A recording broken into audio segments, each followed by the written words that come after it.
Welcome to the deep dive. Ready to explore EU banking? Always ready. Awesome. Our listener wants to understand what's shaping the future of EU banking. Sounds like a fascinating topic. It is, and we've got this research paper packed with insights. We're going to cut through the academic jargon, though. Yeah, let's make it clear and fun. Exactly. So buckle up, everyone. We're diving deep. To really grasp where EU banking is going, we need to start with a powerful concept. Ooh, I like powerful concepts. Lay it on me. Capital. Globally, it's becoming the dominant force behind income distribution, even more so than land or labor, those traditional factors. Oh, that's a bold statement. Why is capital so crucial in this context? Well, think about it. The banking sector is all about money and capital flows. It's like the heart of the capitalist system. The heart, that's a good analogy. Right. And for any economy to function, you need money. But here's the thing. Money isn't just about those physical bills and coins we use every day. Wait, hold on. What other kinds of money are there? You've got me curious. Well, there are different forms, but the key is acceptability. Whether it's gold or dollars, euros, or even local currencies popping up, money only works if people trust it and are willing to use it. So it's all about trust and acceptance. That's a powerful idea. It is. And here's a statistic that might surprise you. The money we use for daily stuff, like buying groceries or paying rent, it only makes up like 2 to 5% of the total money supply out there. The rest is swirling around in those massive financial markets. Whoa, that's a huge difference. So does that mean the everyday economy is less important than those financial markets? Not necessarily, but it does highlight why when those financial markets have problems, it can impact everyone, like a shockwave that spreads out. That makes sense. So how does all this connect to the EU banking system specifically?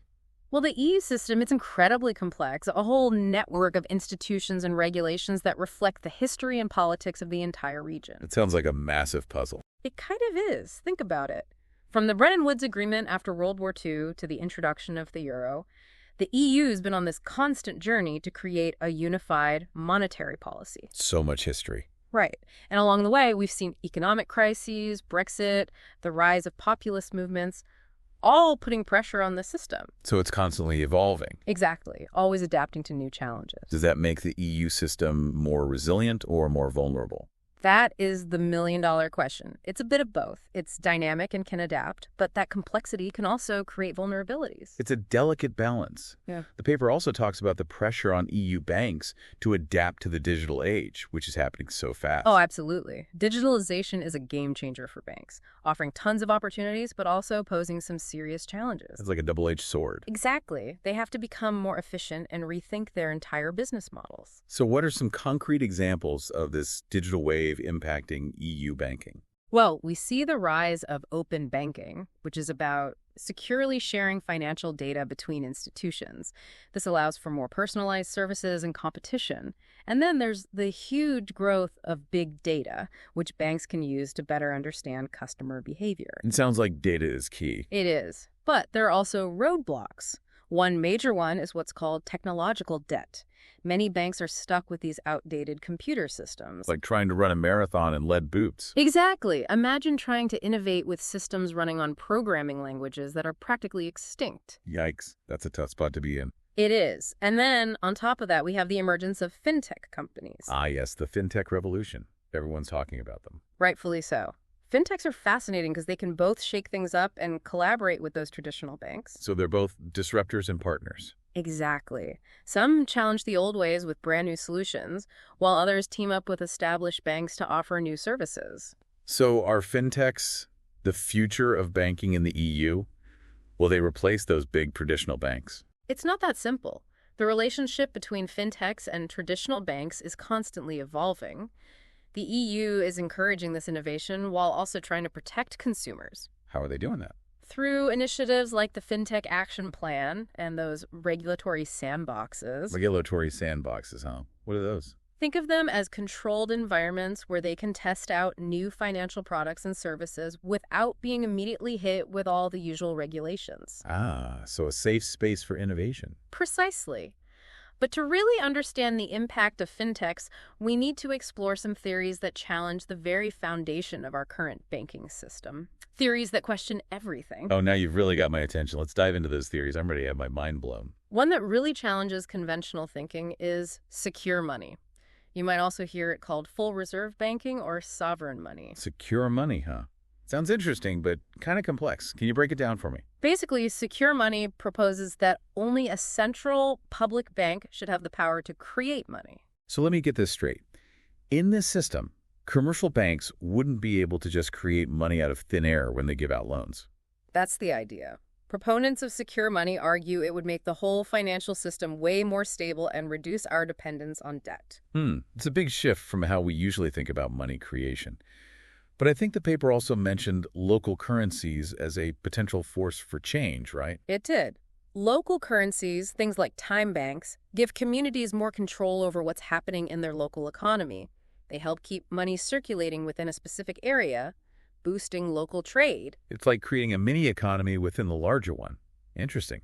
These alternative systems seem pretty different from the EU's current banking structure, though. True. And that's exactly what makes them so thought-provoking. Exploring these ideas, even the ones that seem radical, forces us to question our assumptions about how things work. It's about thinking outside the box, looking beyond the headlines and the everyday stuff. Absolutely. And speaking of looking at the bigger picture, I'm curious about the social and environmental impact of banking. Does the paper touch on that at all? Yeah, it does. And it emphasizes that banking's impact isn't always evenly distributed. Some benefit way more than others. Right. The benefits and costs can vary greatly depending on who you are and where you are. Can you give me some examples of how that works in the real world? Think about the 2008 financial crisis, when banks made risky bets and the whole system almost collapsed. Yeah, that was a scary time. It was. And who had to bear the brunt of it? Often it was the public, through bailouts and austerity measures. So even if we aren't the ones making those risky bets, we still feel the consequences. Exactly.